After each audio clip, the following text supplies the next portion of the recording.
Pero pwede ba ako sumingit? Kasi meron ako nakita sa net, nagbibenta din siya ng ganyan. Same. This is not a game worn. So kung magkano binayad sa ito, nabudol ka. Nadenggoy ka. Isa kang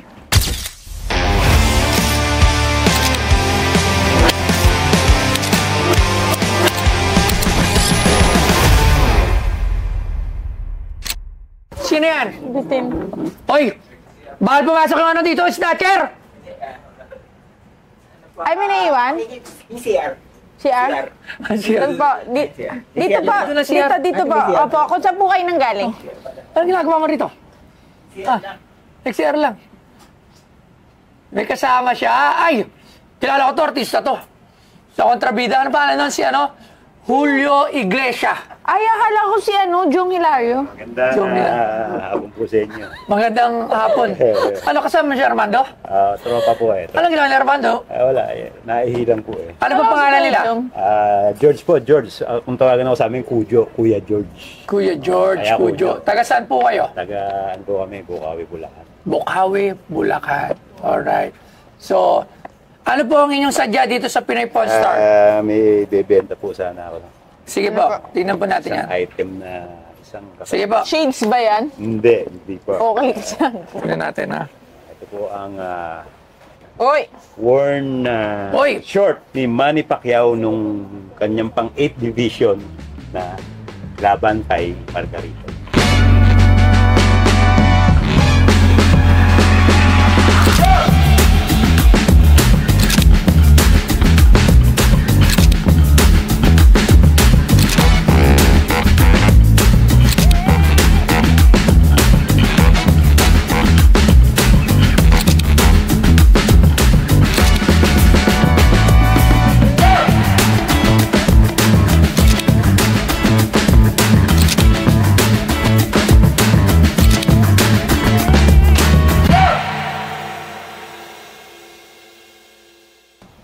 Totoo? Paano po napunta yun sa inyo? Ganito po ang story. Ito, the story short. Worn. Game worn. May ano pa nga po yan eh. Parang dugo-dugo pa yun. No? Sino to? Ito po si Freddy Roach, yung coach niya. Ito po, pirma ni Sir Manny. Wow, sige. Paano, saan ang katunayan nito na search nyo nga sino kalaban niya rito? Margarito. Margarito. Pa-search nga, Pacquiao Margarito. Sige po. Pang 8th division niya to. Sige. So, dito siya talagang naging alam naman natin ng lahat yun. Ngayon, ang storya po niyan, ganito. Isang tropa, lumapit sa akin, kasi alam niya mahilig ako sa mga ganito din, yung mga Collectibles. Mga collectibles din ako sa bahay. Kailangan daw niya ng extra money. Meron siyang transaksyon, ang binayad sa kanya ito. So ako naman, siyempre, parang kayo, paano ko malalamang legit yan? So, medyo nag-ano muna ako. Ito, dalang. Tawag si Boss Choy. Ito lang ha, bago tayo. Boss Choy! Bago mo explain yan, nandito si Boss Choy. Boss Choy, magandang hapon. Boss Choy, ayan. Sa hindi nakakalam si Boss Choy po ang laging kasama po ni Senador Manny. Ayan, naka-shoot tayo, nasa shoot. Meron lang kasi nagdala rito. Short worn daw sa laban ni Margarito. Gusto ko lang matanong kung totoo. Kasi sino magsuot? Suot daw ni Sen Manny nung laban kay Margarito. Tingnan nyo nga kung tama. Oo nga, yun nga. Mukhang... Ito, nakuha din niya sa iba eh. Bali, pang-apat na daw po ako dyan. Pang-apat na daw siya. So, taong napasaan. Paano, kasi ang hirap din siyempre malaman kung legit, di ba? Yung trunks na sinuot? Yung trunks, yung short mismo, parehas eh. Kaso baka mamaya maraming pinagawa nito nung laban na yon. Di ba? Sa tingin mo, Boss Choy, ito ang kanang kamay ni Sen Manny. Ayan. Hindi natin masabi yan. Paano natin masasabi? Hindi nga masabi. Hindi nga masabi. Paano natin ito ma-authenticate, if ever? Papakita natin kay Sen. Ganon. Kasi ang alam ko yung tunay na sinuot niya, yung mga tunay na sinuot niya, nasa kanya yun eh. Nasa kanya. So, itatanong natin kay Sen Manny kung nasa kanya yung Margarito niya. Tama? Boss Choy. Di ba? No. So, para... Saka, ang Kay Coach Buboy lang tsaka kay Sen Manny. So, it's pwede itong kasali na lang to sa team or kung, di ba? Usually ba, Boss Choi, yung gamit na ni Sen Manny, nagre-reproduce pa ba yun ulit? Or may kasabay? Merong yung binibenta sa store. Same na same. Yung mga replica. Alright. So, pwedeng replica to. Pwede. Pwedeng original, pwedeng replica. Pero, Yes. antay lang natin yung... Yung mga original, iba yun eh. Pag makikita yung alam namin yung yung tunay na sinuot. Okay. So, ayun, Boss Choi. Sige, maraming salamat at mag-uusap muna kami nito at ay papa-authenticate natin to. Nandito ba kayo sa Manila ngayon? Nakauwi na? Last Jensen. Oo, sayang. Nung isang gabi, nasa hospital kasi ako eh. Okay lang. Oo, sayang nga. Hindi ako nasa hospital po ako eh. Kakaulabas ko lang. Maraming salamat, Boss Choi. So, thank you very much, Boss Choi. Love you. Bye-bye. Ingat. Okay, bye-bye. Okay, so regardless na nakausap ko na yung kanang kamay ni Sen Manny. Okay, ano yung pruweba mo na ito yung suot? So, ganito, no? Nung dinala sa akin, siyempre, dinouble-check ko rin, siyempre.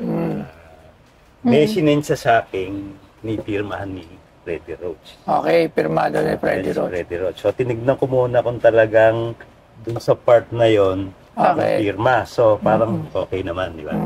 Sige, yung Hindi. coach niya. Okay, Ngayon, sabi sige. ko sa kanya, nasa na yung proof na si Manny Pacquiao, wala siyang maipakita sa akin.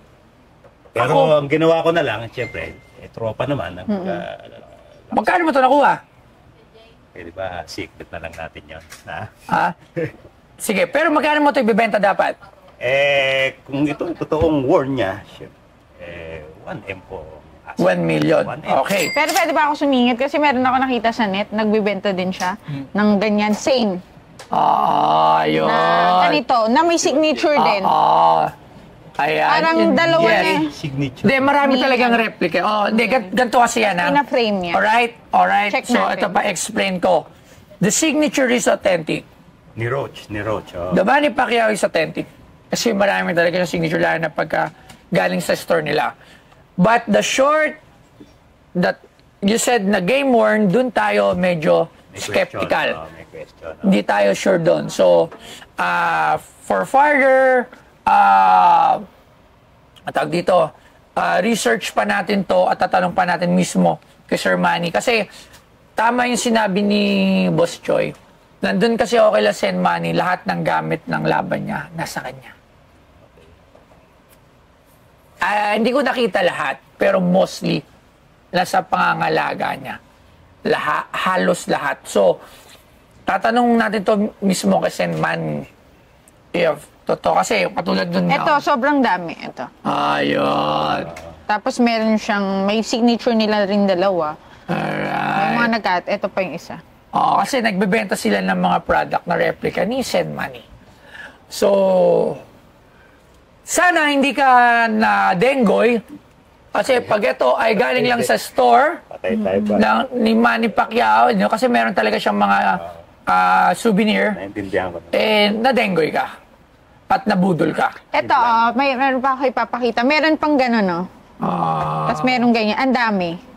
Tapos may Kaya lang, pares parang ng walang signature. firma ni Roach. Hindi, meron Yes, ako dito. then. Merong Hindi, yun isa nga. wait lang. Okay siya, may pirma ni Roach. May value to. May value to kasi may pirma ni Roach, ni Manny Pacquiao. Pero, as an souvenir Game lang. worn. Hindi siya game Hindi worn. siya game worn. Ang mga replica lang ni Sen Manny, nabibili mo siya sa online niya, meron talagang nabibili with his signature na hindi siya ganun kamahal. Okay? So, ako, personally, kung bebenta mo to sa akin ngayon, bibiling ko to ng 10,000 pesos.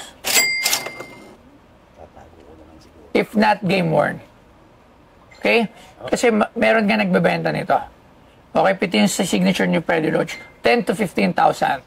Pero yes, if game worn to, bumalik ka dito, pag-usapan natin, at gusto ko itong makuha. Alright? So, ayun, sana naliwanagan ka regarding dito sa short. Okay? So, I hope, pero sa tansya ko, kung tatanungin mo ako, kung gusto mo malaman yung sarili kong opinion dito, Sige. this is not a game-worn short. Para sa akin. This is not a game-worn. So, kung magkano binayad sa ito, nabudol ka. Nadenggoy ka. Isa kang nadenggoy. Oh, pero may Nabudol. value siya ha. Pero may Lilinawin value. lang natin. Not that much. Di-display ko na lang sa bahay. Yes. Alright. Ipapa-frame din. Sayang. Rainbow. Pero i-confirm natin kay Kasi Seth katulad Manny. nun, Pero meron ako dyan, game worn ni Casimiro. Ayan, talaga game worn. Hindi, kasi si Casimiro naman mismo ang nagdala yan. So, Siguro, yun lang. Boss Toyo, pag na-meet mo na lang si... Yes, tatanong natin. Actually, Hindi, lagi Mo na lang. kahit mamaya, Ano na lang kay siguro baka tulog lang yan kasi gantong oras, nagpapahinga ngayon, tapos 3 p.m. training yun. Kasi nag-workout, jogging yun ng umaga. Tapos nagkakalas-tennis, Nakakasama tapos niya naman papahinga. si Manny Pacquiao. Ano tayo? Si Sen. Usap ulit tayo, okay? Sige, Iwan mo na yung sige, number. sige. Maraming salamat, sir. Thank you. Thank you very much. Thank you, Thank you ma'am. very much. Thank you so Sana hindi ka nabudol. Sana. Kasi kung hindi, nga. Sana. Alright. Thank you very much. Salamat po. Thank you po. Wala. Hindi tayo sigurado. Tatawag pa daw ni Boss Toyo kung game worn. Kung game worn, okay tayo. Medyo may pag-asa. May sa tansya ko, hindi siguro. Damin sa online. Pero anyway, nakapagpapirma naman ako ng t-shirt niya. Ito na lang siguro yung remembrance ko. Thank you, Boss Toyo. Mabuhay ang Pinoy Pawn Star. Okay. So, Labs, umupo ka nga. Stress ka na kanina ka pa dito. Magandang araw po. May pa-picture. Ano po pangalan nila? Rachel po. Rachel. Rachel po. Taga saan po si Ma'am Rachel? Las Piñas po. Las Piñas. Kayo po, sir. Ano po pangalan? Alan po. Alan and Rachel. Magkasawa po? Okay po. So, ano po ang inyong dala dito? Sedo po.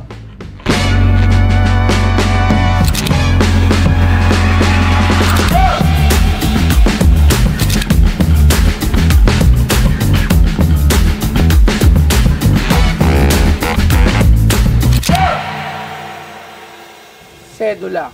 Akit naman ang boses mo, sir. Sorry po Sedulang luma.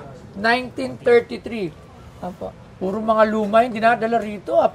Araw ng luma ngayon, ha? Lumang passport, lumang guerrilla ID. Lumang tao. Lumang tao ngayon, lumang sedula.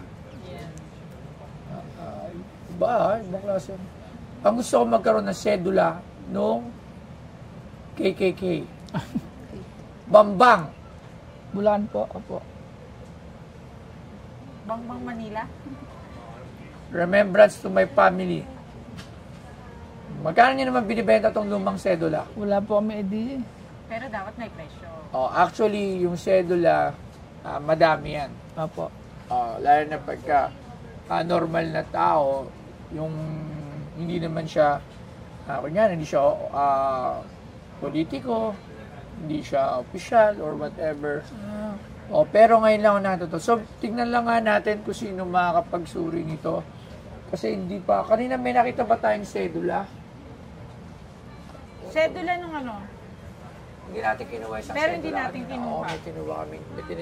Pero hindi ganito yung sedula. Iba yung sedula na. So, ito ay lumang sedula. Okay. So, yung picture, tabi niyo yung picture, remembrance yan sa inyo. Ang bilihan kasi ng lumang sedula, nag-range na siya ng around 1,000 pesos sa mga ganyan klase ng sedula each. Kailangan kung maayos, 1,000 to 2,000. Ganun yung price range. And yung condition niya is buo. So may kita mo dito, madami ng pag sunog-sunog. Nakatago lang po kasi yan. Lumaan Opo. po siya. Bibilin ko to without consultation sa expert natin kasi nakawilling sa expert natin. So tingin ko bibilin ko to sa yan dalawa at 1,000 each. Ikaw. Ayun na. Wala si expert. Hindi, kaya kasi kanina may sedula rin dito pinakita. Hindi nga namin binili. kinuha kasi parang ayaw din ng So mas luma lang to, 1932 at 1933 sedula. Opo. Pero magkano ba asking nyo rito? 1 million pesos! 1 million pesos! 1 million? Hindi, magkano nyo to? Magkano nyo talaga? Pagpunta nyo to, magkano nyo to? Wala pa talagang idea. Wala idea, pero sabi ng ni mother, Try lang po. 10. 10. 10. Hindi, kasi unang-una, sira-sira na yung papel. Opo. Yung condition niya talaga is, alam mo, yung lang. Sa 1,000, generous na ako ng each. Opo. Kumbaga, magkaroon lang ako ng lumang sedula ng 1932. turn lang tayo ng order. Meron ako sedula niyan. Lagyan niya ng sedula nung dati. Sige, go mo na. 2,000 pesos.